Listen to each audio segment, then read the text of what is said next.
Panama has declared a state of emergency in a poor western province after weeks of violent protests over pension reforms. Police can now make arrests without a warrant. Freedom of movement is restricted. Rioters have been vandalising and stealing.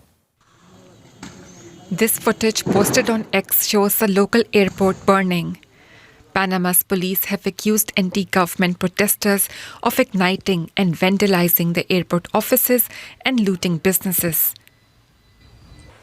The protests that erupted 2 months ago in Bocas del Toro, a major banana-producing region, intensified last week. Clashes with police have left 1 person dead and several injured.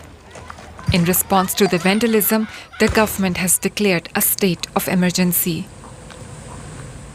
This measure is intended to prevent radical and criminal groups from convening to plan violence, vandalism, and actions that endanger property and lives or disturb peace and order.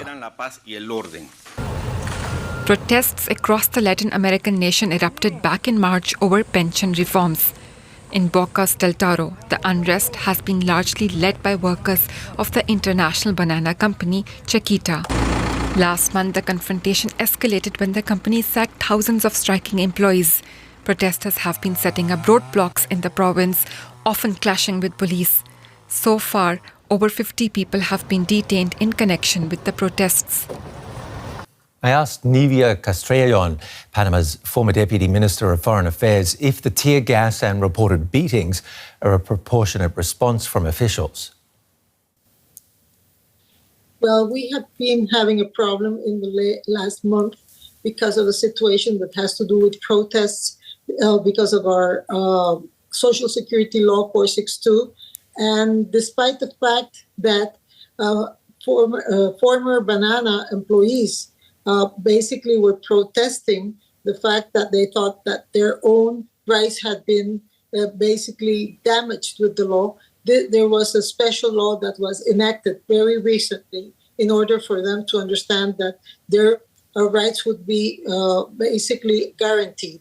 And in spite of that, blockades continued, and President Molino basically asked that roads would be opened. And after this, blockades and vandalic acts began. And this was not done, and we cannot say these are the banana workers or the banana protesters. The last information that has been going around in the country, the fact is that it said that it has to do with gangs within the region.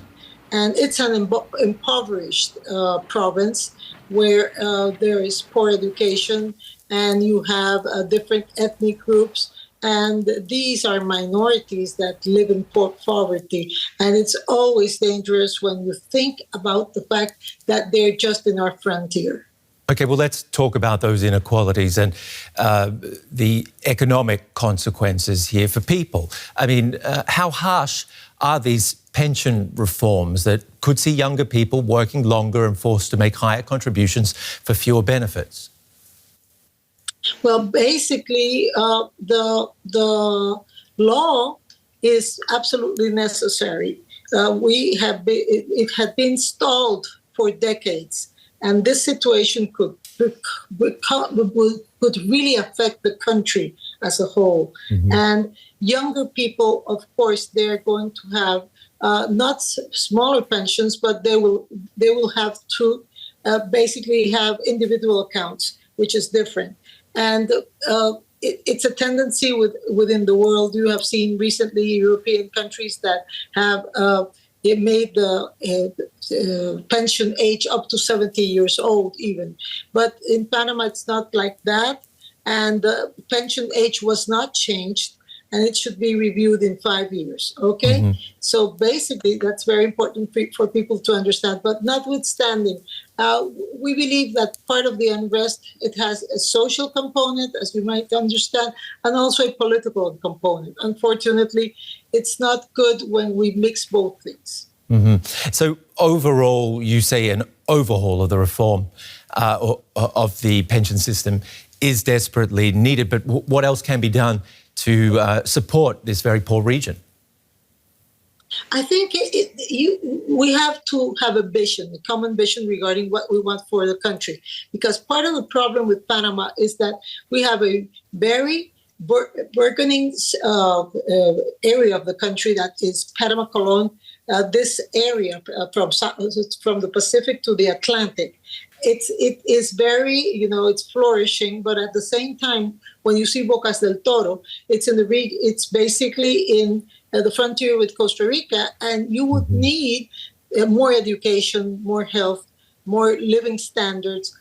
You have a very large ethnic Nove Bugle population, which in many occasions do not speak Spanish.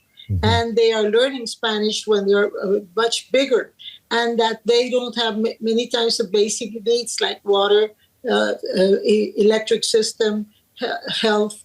And you need to change these realities. You need to take care of the province, because at the same time, it is a province that also has beautiful areas, and that it is worldwide known because of its beaches and its tourism.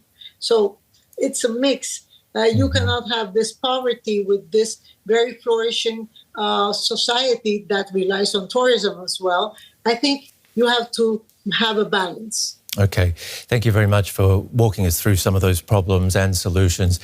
Nivia Castrellon, Panama's former Deputy Minister of Foreign Affairs. Thank you.